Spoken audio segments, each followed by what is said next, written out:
ہم لوگ چلے گئے وہاں پہ، میں ہی اندر گیا، دوسرا ساتھی کو کہا میں تو نہیں آتا. میں پھر اندر اکیلا چلا گیا ان کی والدہ کے پاس.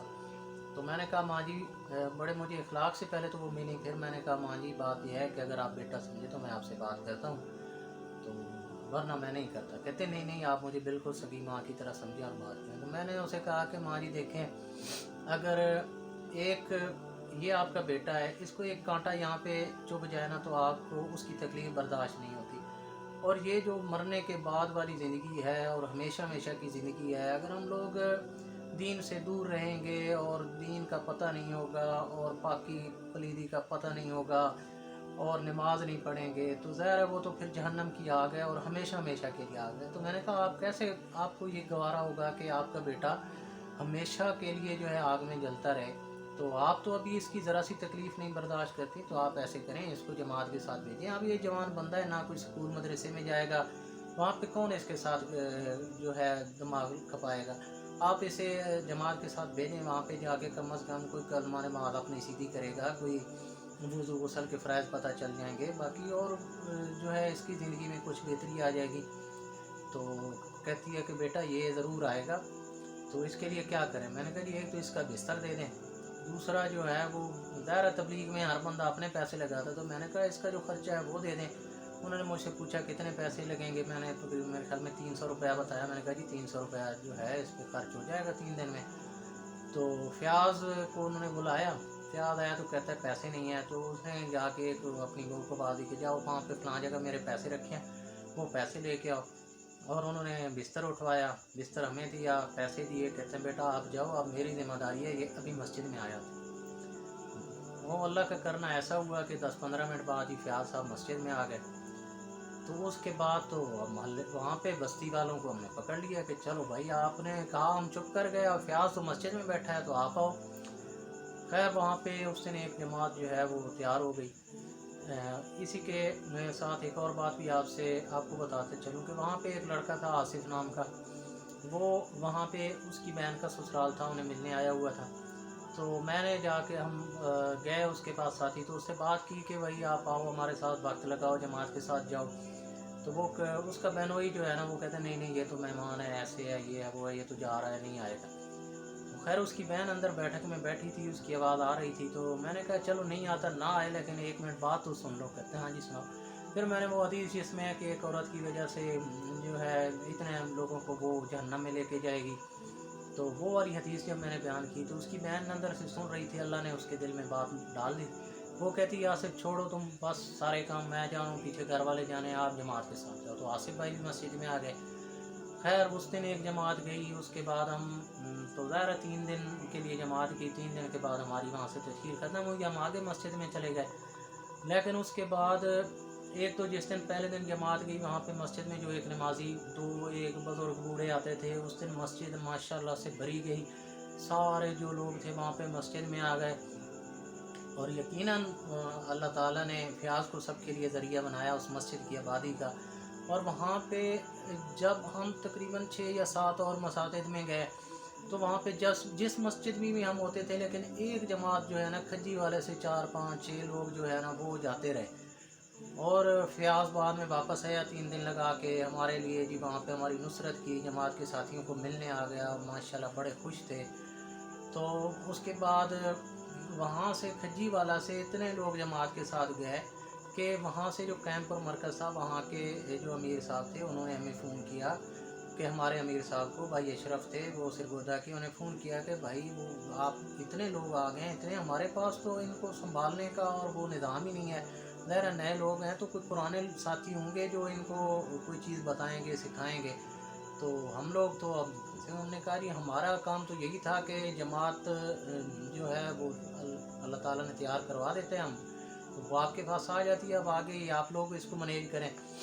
خیر اس کی کہنے کا مقصد یہ ہے کہ اللہ تعالیٰ جس سے چاہے دین کا کام لے لے. اللہ تعالیٰ ہمارا محتاج نہیں ہے، نہ اس کو ہماری باتوں سے اس کی شان میں کوئی کمی بیشی ہوتی ہے، نہ ہی اس کو جو ہے اگر ہم اس کی دین کے لیے کام کریں گے تو اس کا دین کی تبلیغ ہوگی، دین پھیلے گا.